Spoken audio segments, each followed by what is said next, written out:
I'm Forrest Saunders in Jacksonville, Florida, as patients and healthcare providers come to terms with Florida's new 6-week abortion ban.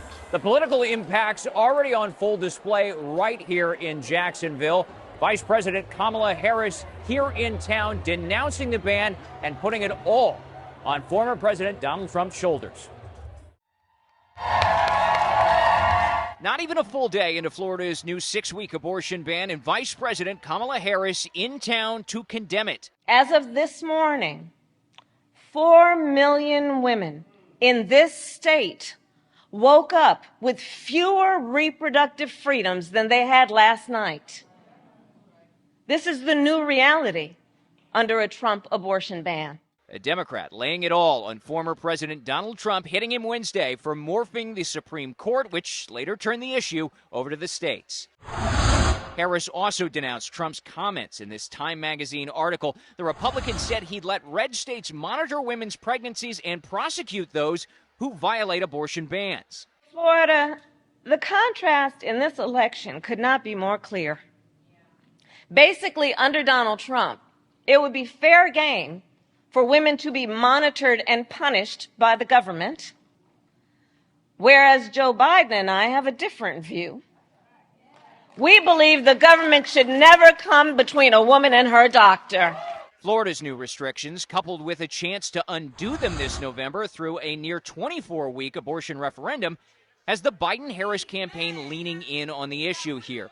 They and Florida Democrats think it has the state, quote, in play.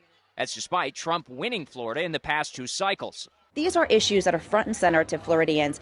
And when we build this coalition, and of course now that abortion's on the ballot, we do believe that Florida's in play and in more seats than would have ever been anticipated after November. Political experts think it's a smart strategy and may engage young and female voters, boosting turnout, though it's far from a sure thing. We don't know yet. We know that Democrats are putting almost 100% of their hopes and efforts into reproductive rights as a top issue.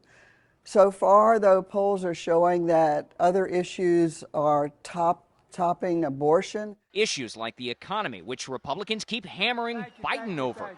Florida GOP Chair Evan Powers said, quote, in Florida, especially in Jacksonville, families are suffering under the train wreck Biden-Harris Bidenomics. They're trying to make abortion the center of political universe in terms of issues in Florida. And I think it's a mistake. I think it's going to backfire. Anti-abortion groups, meanwhile, criticizing the VP for trying to unwind the 6-week ban and predicting her backing of Florida's abortion ballot initiative will hurt more than help. Because if you look at the actual language, at least in Florida, this amendment, it's extreme and voters are going to say no on 4. But while we wait for voters to make up their minds, you guys can start sharing right now. Florida's 6-week ban, among the most restrictive in the country, stands, not only hampering access in the Sunshine State, but closing a door to later-term care in the southeast U.S. as well.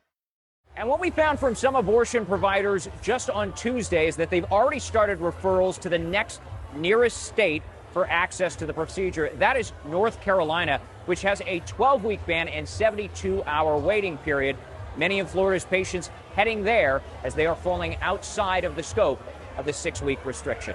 That is the latest out here in Jacksonville. I'm Forrest Saunders reporting.